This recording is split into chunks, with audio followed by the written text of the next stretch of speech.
The wild, waste-tail storm had come out of nowhere, thick, rolling clouds swallowing the Colorado sky in minutes. The rancher spotted the young woman stumbling near the creek, soaked and shivering, clutching something tightly beneath a torn shawl. She looked no older than 25, exhausted and frightened. When he approached, she stepped back, her eyes wide with terror. Lightning split the sky behind her, and she whispered, trembling, "Please, don't lift it." He didn't know what she was hiding, but she looked too fragile to stand another minute in the cold rain. So he helped her onto his horse and carried her toward his cabin. Inside the warm cabin, she trembled by the fire, still clutching that covered bundle against her chest. The rancher kept his distance, giving her space, offering warm stew and dry clothes. She accepted the food, but not the clothes, refusing to release what she held. Her dark hair clung to her cheeks, rain still dripping from her clothes, and she watched him with wary eyes. He tried gentle questions, but she answered none, until she finally said she had nowhere else to go and no one she could trust.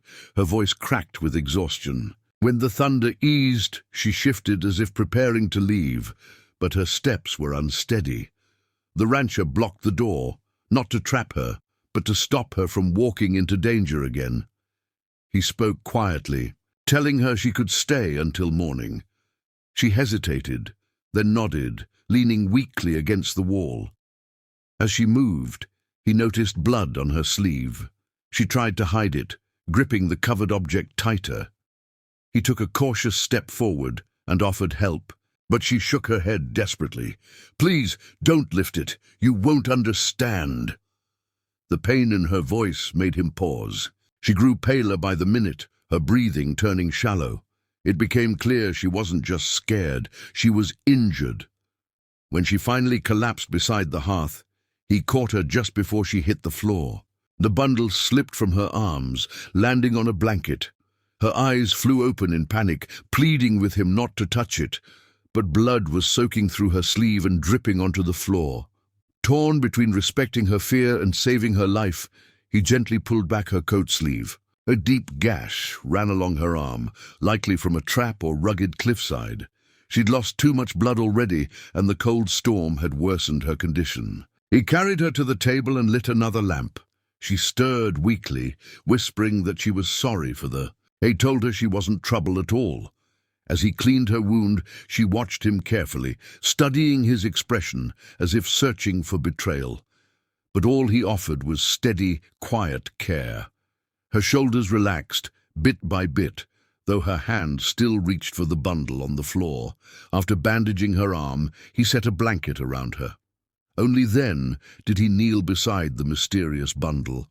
Unsure whether to uncover it after her desperate warnings, he reached out to speech, for the edge of the cloth, and looked back at her. She shook her head faintly, fear rising again, but she was too weak to stop him. He lifted only a corner, just enough to see. What he found made his breath catch. Wrapped inside was a young child, no older than 2, sleeping heavily but breathing. A small girl with the same dark lashes, the same soft features, bundled in whatever scraps the woman could find.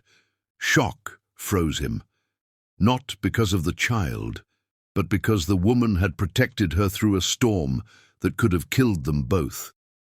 He gently covered the child again and looked at the woman, seeing tears in her eyes. She whispered the truth then. She was not the child's mother, she was her aunt. The child's parents had been killed in a border raid, and men had been searching for the little girl, claiming they intended to return her, but meaning something far worse. She had run with the child for days, hiding in canyons, crossing rivers, surviving on scraps. Her fear wasn't of the rancher, but of losing the only family she had left. The rancher sat beside her as she cried softly, exhaustion breaking through her hardened resolve. He promised her no one would harm the child here. The storm raged through the night, but inside the cabin, a fragile calm settled. The woman slept at last, her breathing steadier, the child curled beside her. The rancher stayed awake, tending the fire, listening for anything outside that might threaten them. At dawn, he prepared food and stepped outside to check the perimeter. A group of riders' tracks cut through the mud, fresh, deep, and following the creek from the direction she had come. Whoever hunted her was close. He returned quietly inside and found her awake, her eyes filled with dread, as if she already knew. She tried to stand, ready to flee again, but her wound held her back.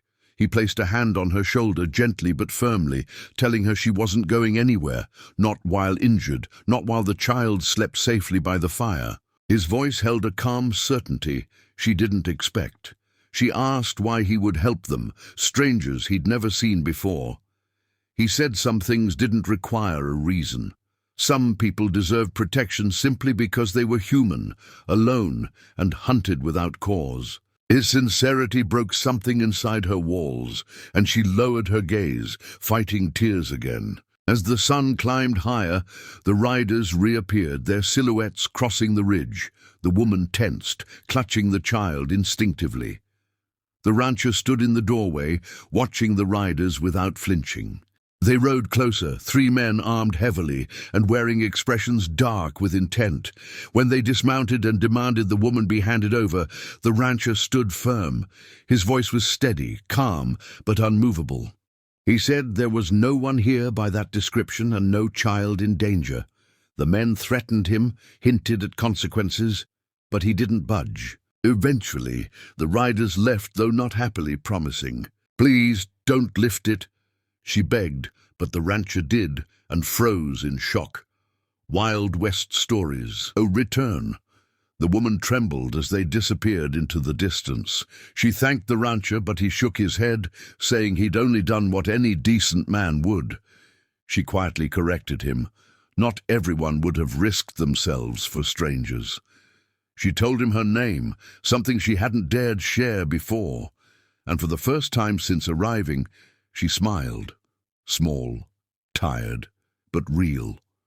Her gratitude wasn't simply for the shelter, but for seeing her as a person, not a burden or a threat. Over the following days, she regained her strength. The rancher taught her small tasks around the cabin to keep her moving and distract her from fear. The child began to laugh softly, reaching for him whenever he passed. He found himself smiling more than he had in years.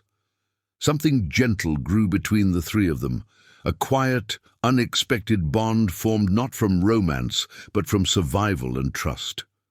But as her strength returned, she insisted she couldn't stay long. Danger would always follow her. He listened, though his chest tightened at the thought. On the morning she prepared to leave, he saddled his horse without being asked. She was surprised, confused. He told her he was riding with her to the nearest safe settlement. She argued that it was too dangerous, but he replied softly that he'd made his decision. When she finally relented, she whispered that she hoped one day she could repay his kindness. He simply told her to keep the child safe. That was enough for him. Together they rode into the open plains, not knowing what the future would bring, but aware that fate had tied their stories together in ways they didn't yet understand.